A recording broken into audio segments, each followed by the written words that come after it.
o Brasil e as políticas públicas para a primeira infância. Será que pais, autoridades e profissionais da saúde mantêm os devidos cuidados nos primeiros anos de vida dos bebês? É o que nós vamos ver agora. Uma das grandes mudanças do SUS foi a redução da mortalidade infantil, né? Foi dramática no Brasil. Nós saímos de 60 crianças morrendo por 1.000 que nasciam vivas antes de completar um ano no início da década de 80, para hoje 19 crianças morrem cada 1.000 que nascem vivas antes de completar um ano de idade. Porque a prevenção funciona hoje no Brasil. Não morre mais criança desidratada, como morria, né, Moca? Não morre mais criança com infecção grave, assim, com muita frequência. Há uma prevenção, um cuidado antes que o mal se agrave, antes que o problema fique de internação hospitalar, a criança já é atendida. Mas o que nós vamos fazer? As crianças estão sobrevivendo mais. Mas o que vai ser dessas crianças? E qual o significado que tem o cuidado na primeira infância? Eu quero dizer às senadoras, meus queridos amigos senadores, que talvez o programa mais importante que possa ser feito na área social nesse país é o programa de cuidados com a primeira infância. As grandes competências básicas para sobreviver e para viver no mundo se adquirem até os 3 anos de idade. E isso depende de quem cuida das crianças, não depende da evolução natural da criança, depende da interação dessa criança com o meio, com os cuidadores. Vale a pena lembrar que, na verdade, um bebê não espera, né? O bebê não tem como esperar, né? O desenvolvimento dele, como já foi mostrado pelo colega deputado Osmar Terra, né, é muito rápido, né? Não tem como esperar, né? Tem que se agir o mais cedo possível, né? Prevenir quer dizer, né, desde o início, então, desde a gravidez. E o que se sabe também é que as dificuldades, né, que aparecem numa criança mais tarde, em geral, elas já apareciam nas primeiras interações.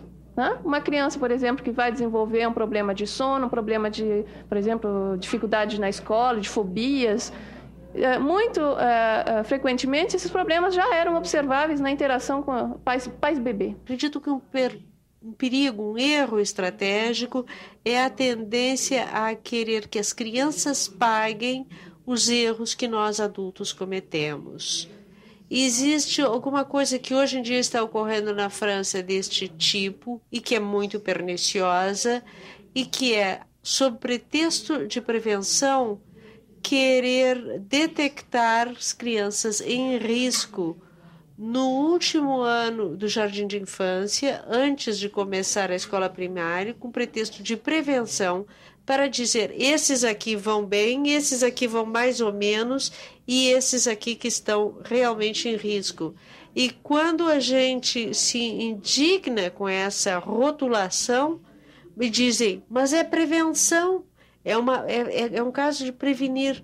Não, para nós que pensamos, já refletimos nessas questões e que trabalhamos nisto, a verdadeira prevenção é que no último ano do jardim não tem nada mais para detectar. O cérebro é ecológico, ele nasce com um programa, ele já tem um programa, ele não nasce como uma coisa em branco, uma tela em branco, ele nasce com um programa para aprender com determinados estímulos, para ir capturando esses estímulos, armazenando e dar uma resposta, e aquele indivíduo cada vez responder melhor àqueles estímulos, né, e formar memória. As vias cerebrais que afetam a capacidade de ler e escrever, o comportamento e a saúde se organizam muito cedo no cérebro humano.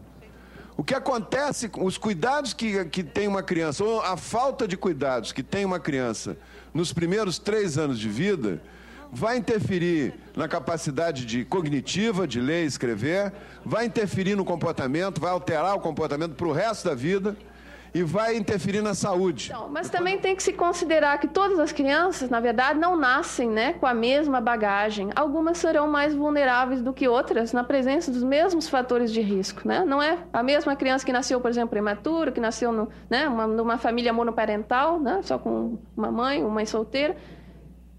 Ela também tem os seus próprios, né, como é que vamos dizer, as suas próprias forças, né, pontos positivos e dificuldades, né? E existe esse fenômeno que a gente chama, né, já foi falado também, de resiliência, né? Ou seja, algumas crianças vão se dar bem, apesar, né, dos fatores de risco, né, aos quais elas foram expostas.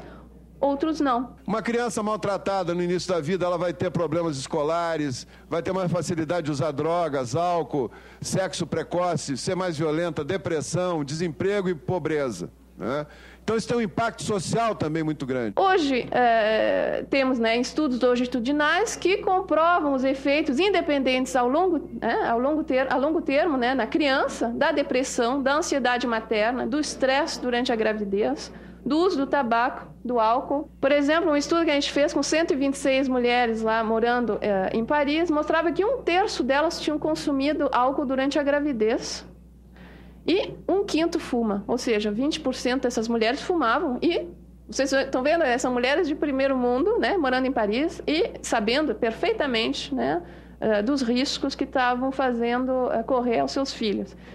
O que a gente mostrou também é que quanto mais elevado o nível de estresse da mulher, menor é o peso da criança, menor é o tamanho da criança também quando ela nasce, o perímetro craniano do recém-nascido, e mais curta é a gravidez. Isso foi um estudo feito com 560 mulheres, e todos os resultados são significativos. Ou seja, mulher estressada é uma ótima candidata a ser uma mãe de um prematuro, e uma criança menor, ou seja, vai nascer com menos condição física. Nós vivemos num mundo que é cada vez mais rápido, cada vez mais exigente. E, evidentemente, no mundo onde vivemos, é o bebê que incomoda, porque nós economizamos o tempo no bebê. Nós tentamos recuperar o tempo que está nos faltando no tempo que devemos estar dedicando ao bebê. E isso é uma grande questão, dizer-se não.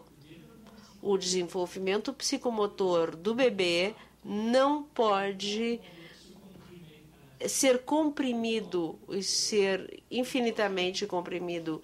O tempo que ele precisa é o tempo que devemos consagrar a ele. É preciso que todos estejamos extremamente conscientes de que, se não consagrarmos esse tempo, ele vai ter problemas, vão existir disfunções, nós vamos pagar isso coletivamente, socialmente e em termos de violência. Hoje, muitos pais, na verdade, vivem esse momento de acesso à parentalidade como uma crise ainda mais complicada, porque tem uma mudança de valores, não se sabe mais qual é o papel da mãe, o papel do pai, não se tem mais modelos, às vezes não se sabe mais, os laços de filiação são confusos também. Mas quem é a mãe, quem é o pai?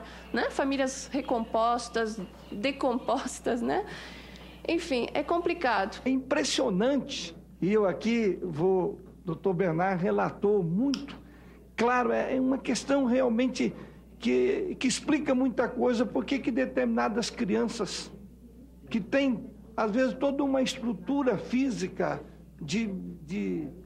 eu estou falando do lado material, naturalmente, crianças bem nascidas, mas que não tem o cuidado, não tem o carinho, não tem a alegria da mãe, e aí realmente viram pessoas com deficiência afetiva, distúrbios de comportamento, e crianças, às vezes, muito mais pobres, mas que tiveram o carinho, a atenção da mãe ou das pessoas que cuidaram, se tornam pessoas mais nobres, com sentimentos mais nobres, com muito mais condição de vencer na vida.